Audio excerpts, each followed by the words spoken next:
फोडलेल्या आमदारांना हे पैसे दिलेले आहेत असा आरोप आहे तुमचा? नक्कीच. आता जे 20 आमदार जे ते म्हणतायत ना स्वतः आम्ही महायुतीचे 20 आमदार कधी फोडले कळलंच नाही. हा असे म्हणजे जादू आहे का? पैसे देऊनच फोडलेत ना, धमक्या देऊनच फोडलेत ना ईडी सीबीआयच्या. करा चौकशी देवेंद्र फडणवीस या वक्तव्याबद्दल. सर, अजित पवार म्हणतात की आम्ही स्थानिक स्वराज्य निवडणुका ज्या आहेत त्या वेगळ्या लढू. आम्ही मला त्यांच्याविषयी काय बोलायचं नाही. बघा ते त्यांच्या भाषणामध्ये हा देखील प्रश्न उपस्थित झाला, मराठा आरक्षण महाविकास आघाडीच्या सरकारमध्ये आलं तर जातं आणि महाविकास असं काही होत नाही. लोकसभेत हा ठराव आणा, हा विषय लोकसभेचा आहे, तुम्ही घेऊन या ना, आम्ही तुम्हाला पाठिंबा देऊ. आणावा ना. अमित शहा काय बोलतायत, तोंडाचे वाप काय दवडतायत. देशाचा गृहमंत्री कसा नसावा हिंदुस्थान सारख्या याचा एक नमुना म्हणजे अमित शहा आहेत.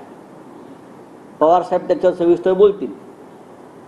कधी काळी आपण कोणत्या गुन्ह्यासाठी आपल्या राज्यातून तडीपार झाला आहात याचं आपण स्वतः आत्मचिंतन करावं. आम्हाला बोलायला लावू नका. आपण गृहमंत्र्यात तुमचा आम्ही मान राखतो. पवार साहेबांनी मुख्यमंत्र्यांची भेट होते मराठा आरक्षणाचं. होऊ द्या, होऊ द्या.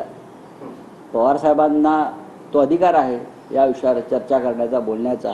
आणि या विषयावरती ज्येष्ठ नेत्याने बोलून मार्ग काढावा. बोलिये क्या बात आहे. कावड यात्राला घेऊन सर काय हे सांगा.